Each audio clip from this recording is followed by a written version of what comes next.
Amigas e amigos, sem a mídia, a Operação Lava Jato já teria submergido no seu mar de mediocridades. O ponto é, por que a mídia tem tanto poder? Porque ela representa interesses políticos, interesses ideológicos e que se traduzem em interesses econômicos de uma determinada classe ou de camadas, de classes sociais. Porque é exatamente o mundo do dinheiro, né? O mundo do poder econômico. Porque se não fosse assim, se não tivesse esse martelar diuturno em torno desses pontos de vistas da direita, certamente a democracia avançaria, a sociedade seria outra, né, teria outra dinâmica.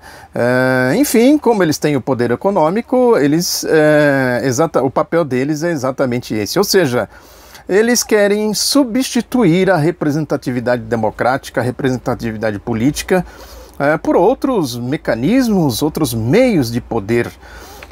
Porque pela representatividade política, pela democracia, certamente o povo avançaria cada vez mais nas suas conquistas, se inseria cada vez mais na dinâmica econômica e social do país, ou seja, participaria da vida política, participaria, enfim, das instâncias de decisões, justamente para que os seus interesses fossem também atendidos, quer dizer, num processo de avanço constante aí da democracia, um aprofundamento mesmo da democracia no seu sentido literal, de poder do povo, né, de participação do povo na vida econômica e política do país. A mídia faz exatamente o contraponto disso, né? Não é à toa que ela faz esse calço, é a plataforma política da Operação Lava Jato. Evidentemente, na lógica de substituir a democracia por outros meios. Hoje, essa turma aí da Operação Lava Jato, no passado foi a ditadura militar e outras tentativas aí ao longo da nossa história. Ou seja, desde que essa dinâmica direita-esquerda passou a funcionar como uma engrenagem da sociedade, isso é uma característica do capitalismo, o sentido tem sido exatamente esse. Quer dizer, na medida que a democracia avança, a direita se utiliza da mentira. Né? Quando a mentira não é suficiente, porque a verdade sempre prevalece, aí eles apelam para a violência. Basta olhar os ciclos na nossa história que a gente vai ver que eles resolvem os seus problemas à medida que a democracia avança, que a verdade avança, como que eles respondem à base primeiro uma campanha violenta de mentiras, depois com a violência, ou muitas vezes essas duas condições combinadas, a mentira e a violência. Esse é o método da direita.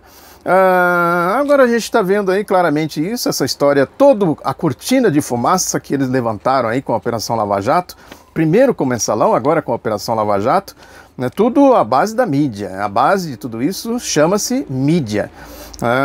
Eles invocam aí a questão, todo o arcabouço das acusações que eles fazem está em torno do chamado Caixa 2, que seria corrupção eleitoral.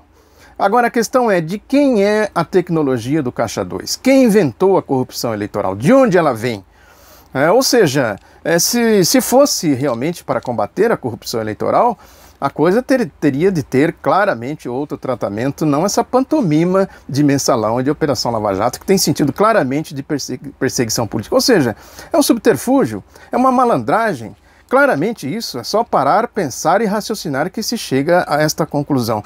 Porque se fosse para combater o Caixa 2, bastaria fazer uma reforma política democrática, como os setores progressistas e democráticos da sociedade vêm propondo há muito tempo. E se fosse para combater a corrupção, que essa que é a ideia geral que se passa para a sociedade, para a população, pela mentira da mídia, teria que entrar no mundo do dinheiro. Quem tem dinheiro na nossa sociedade, quem faz as maracutaias, quem é que sonega imposto, quem é que manda dinheiro para fora, lava dinheiro, né? Aí é que está a corrupção verdadeira. Ou seja, como é que eles poderiam combater eles mesmos? Né? Se tudo isso faz parte de interesses de classe, como que eles poderiam fazer o combate à corrupção se eles são parte do sistema de corrupção, estão inseridos no sistema de corrupção, ou seja, são corruptos, porque é assim que eles se mantêm no poder, foi assim que eles deram golpes aí ao longo da nossa história republicana contra o ideal republicano. Já falei disso aqui, inclusive. Ou seja, para eles o Estado democrático de direito não significa absolutamente nada. Respeitar as leis, a democracia, né? O interesse é o dinheiro, é o poder econômico, é isso que está por trás de toda esta confusão que eles armaram aí neste processo golpista, basicamente se utilizando da Operação Lava Jato. É o mundo da corrupção, né? O mundo do dinheiro, do poder econômico. O Estado Democrático de Direito interessa ao povo, a democracia interessa ao povo, por isso que eu disse aqui. Quer dizer, o povo tem ter condições de eleger, de ser eleito, de participar da dinâmica política e social do país. Ou seja, é uma conquista da civilização, o Estado Democrático de Direito. E uma garantia da civilização. Sem Estado Democrático de Direito não tem civilização, não tem democracia.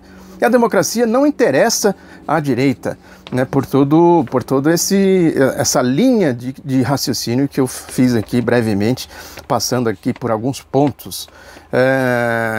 Aí se utiliza, inclusive, essa ideia da justiça sumária, né, que é uma justiça aí do Sérgio Moro, né, da Operação Lava Jato. Quer dizer, não tem mediação, não precisa provas, basta convicção, não precisa fazer o devido processo legal, né. Eles vão, como disse o ministro Dias Toffoli, né, do STF, quer dizer, é uma repetição, ele insinuou isso, Toffoli, uma repetição dos métodos da ditadura militar. Quer dizer, naquela época foram os militares, agora são os integrantes aí dessa Operação Lava Jato, dessa turma aí do judiciário, esse setor aí do judiciário, não vamos generalizar.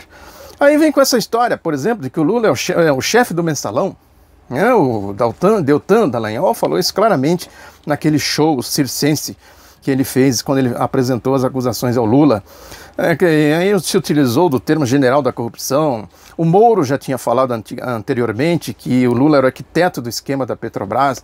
E toda essa lógica arrogante, né, de julgamento sumário, pré-julgamento, ou seja, os mesmos métodos dos militares golpistas de 1964.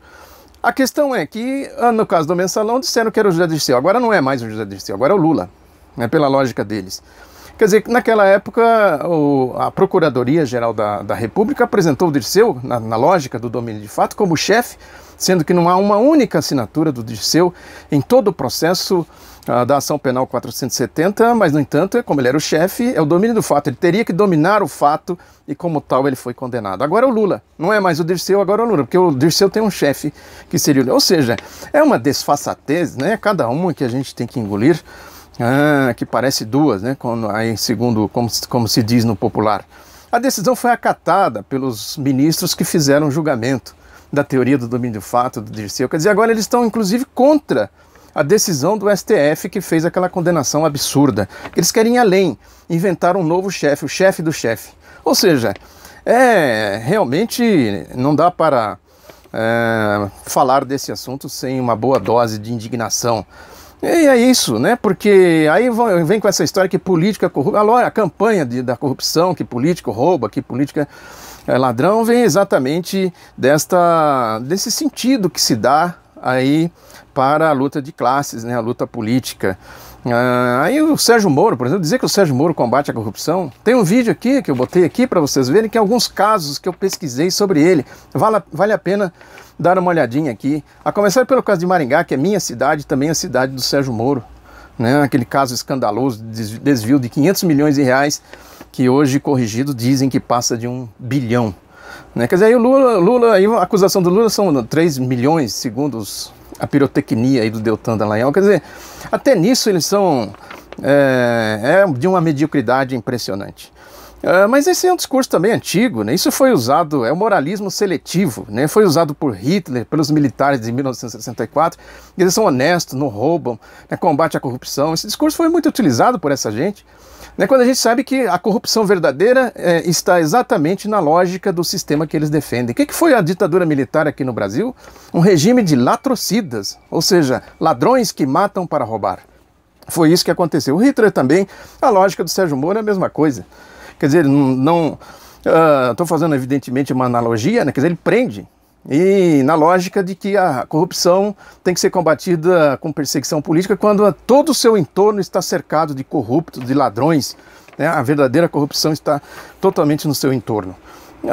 Também é uma lógica do moralismo aí dessas religiões neopentecostais, esses moralistas de meia pataca que pregam a Bíblia na igreja e o ódio nas ruas. Aqui são 3 procuradores, né, o Júlio Carlos Noronha, Robertson Henrique Pozobon e o famoso Deltan Dallagnol. O primeiro, não sei se ele é da igreja evangélica, aí, desses evangélicos de 2 caras, né, que se utilizam da fé do povo para fazer politicagem, impor a sua ideologia, que eu não acredito que esse tipo de gente tenha algum sentimento cristão. É difícil a gente aceitar isso. Mas esses 2 aqui são comprovadamente ligados aí a esse mundo desses evangélicos, que é esse moralismo de Silas Malafaia, Marcos Feliciano, esse moralismo realmente de fancaria, né, como eu sempre falo aqui, ou seja, uma falsidade grosseira, né, de religiosos eles não têm absolutamente nada.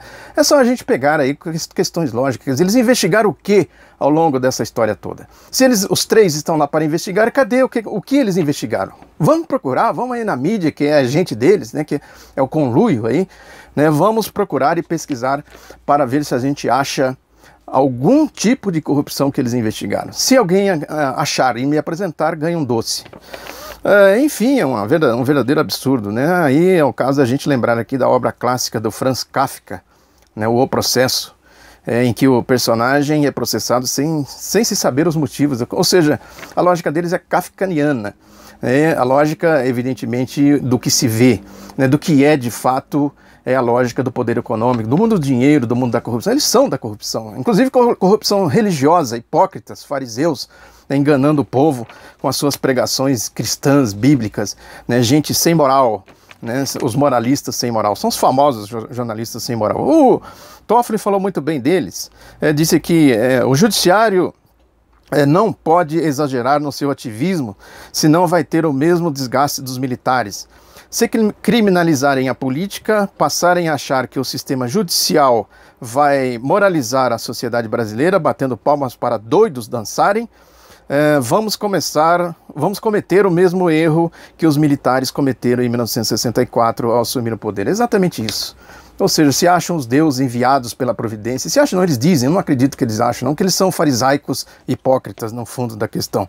Aí aquela história, quando Lula disse dos concursados, né, que também a mídia se utilizou muito disso para achincalhar, né, para distorcer, para tentar desmoralizar a defesa do Lula, né, que é exatamente isso. O Lula falou na generalidade, mas na questão concreta, a gente pega esses promotores que fizeram concursos e se acham os defensores do bem contra o mal, né? Realmente uma coisa, um espetáculo lamentável o que a gente está vendo no Brasil, de ataques, de achincalha à democracia, ao poder do povo, as condições, os canais que o povo tem de participar na dinâmica política e social do país.